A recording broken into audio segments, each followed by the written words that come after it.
Hey guys, what's up? Oonie here bringing you another mock review. Today I'm going to be taking a look at the one, the only, Oonie.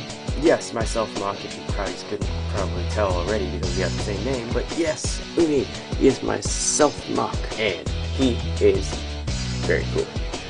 Now, for the little backstory I have on him, Oonie is a member of an unknown species, and if you guys had watched my last mock review of Unta, you would know that she is of the same kind. Not much is known about this species, but we can tell that they use aura energy in their weapons. So, Oonie's color scheme consists of, well, I think it's pretty clear, orange and black. For the most part.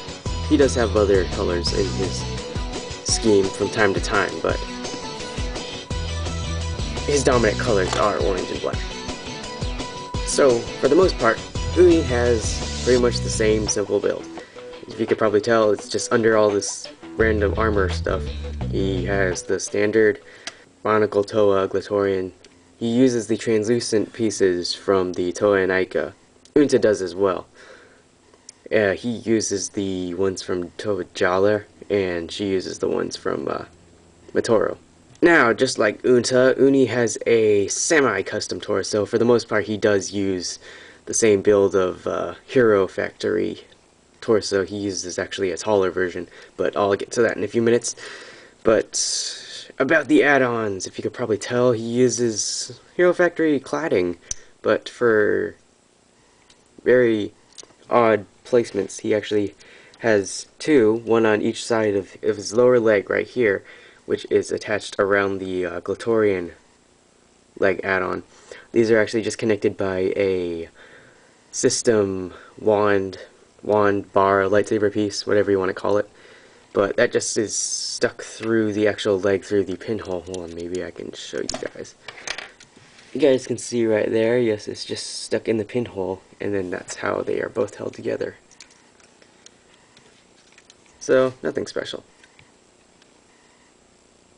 Now, moving up, he has the same standard armor for his upper legs, but the way it's connected is a bit different because, if you can tell, he has these extra gun booster things. I don't even know what they're called, but they're on the back of his legs, and they actually fit perfectly, and they're connected by one of the axles with a system connector on the front. That way, it also holds the other piece of armor. And the way it moves is, the way his legs move, pretty standard. It's kind of limited because of the armor on the back, but for the most part, he can move pretty well. And before I go any further, yes, his feet are the standard Hero Factory feet style, along with this Thornax launcher, meteor blaster type thing. He has those connected to his feet, and they are kind of traditional armor. Unta had them as well, if you guys could tell. I didn't explain it in the last video, but yes. So, moving on, his arms. His arms are just like Unta's. He has the standard Inaika, shoulder cladding along with the foot, which is just connected by the pinholes. Nothing special about that. And on his forearms, he has something a bit different. He has these spikes. I think I got these from Akar, and I used the double pin and stuck it through, and it just holds both of them there. It's a bit odd because they just stick out and probably be really annoying, right, when you're walking around in really tight space, but gives them a little bit of flair. Now, taking a closer look at his torso, if I just go back here, you can see that he has the same build as Unta, with the extra hero torso attached to his back, along with the hero core, and this thing right here, which is just a cover-up. If I take this off, it gives you a little better look at the inner mechanisms of the torso. You can see the ball joints meant to connect to the legs are actually connected to these extra limbs that I attached, which loop all the way around to the front, and on the side here you can see I actually put a armor cladding right there to give it a little more bulk, and it loops around to the front, which if I take off his chest piece, you can see it loops around and it connects to these arms here. Hopefully you can see that alright. And there's two of them, and that just connects to the inside ball joints of the main torso, which is actually the taller torso, the one used in Fire Lord, I think. But, and as you guys could probably see, he uses the orange chest piece from Akar again, I think.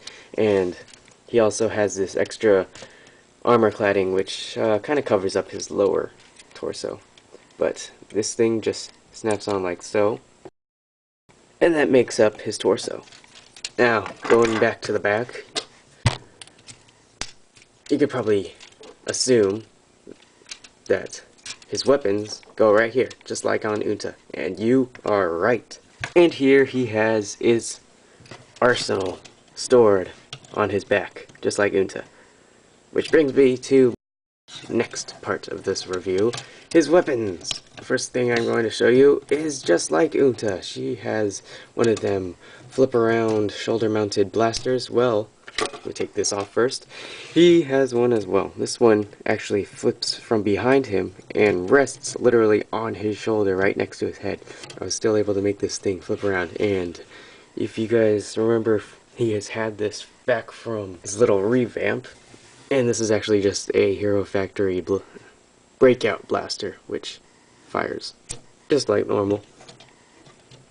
And the way it is attached is, of course, by the Hero torso joint on the back, but the gun itself can actually be detached, and he can actually grip it. It's a bit awkward though, because he holds it from the bottom.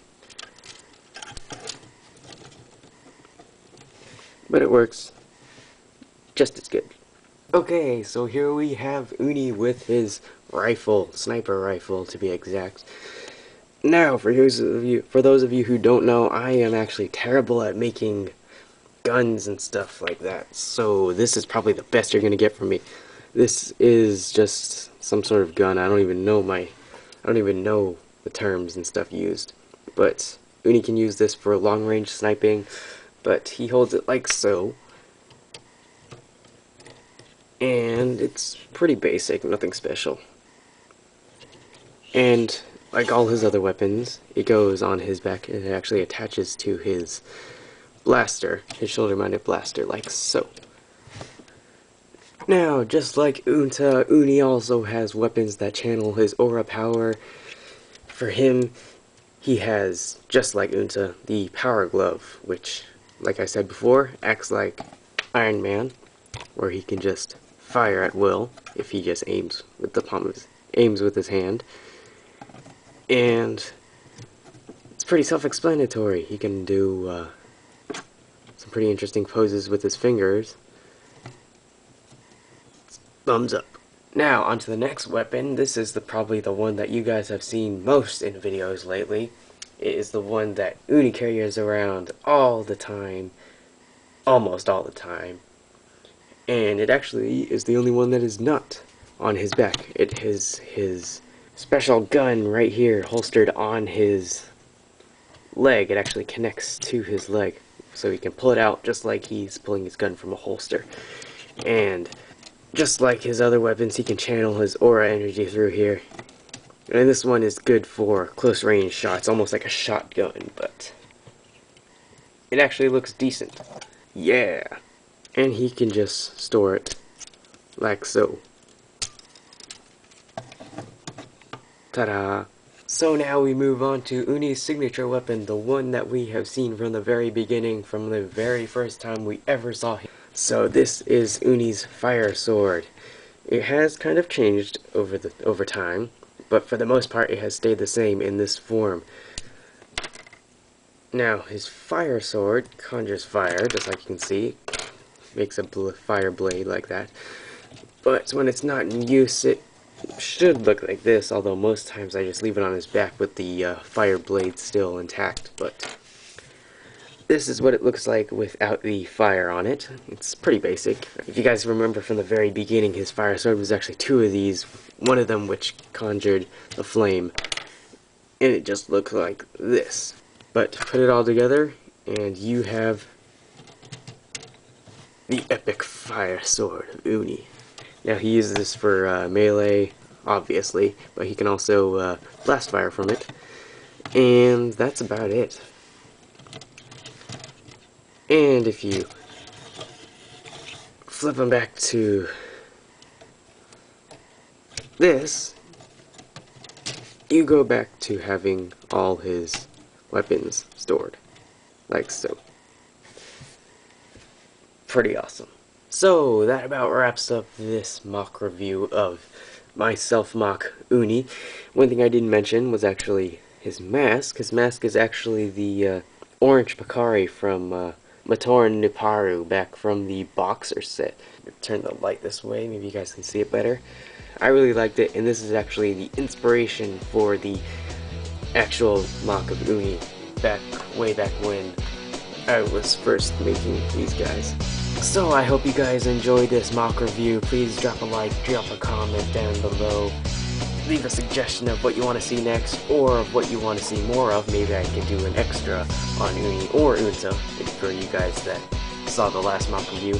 But I could definitely do more on reviewing the weapons themselves, or maybe the actual build. Yeah, I haven't done one of those in a while. Mock tutorials, I definitely do want it. Maybe, I don't know. But that's why I need you guys' suggestions. Drop a comment, yes. Alright, so enough of that. I will let you guys go, and I will see you guys next time. Oonie out.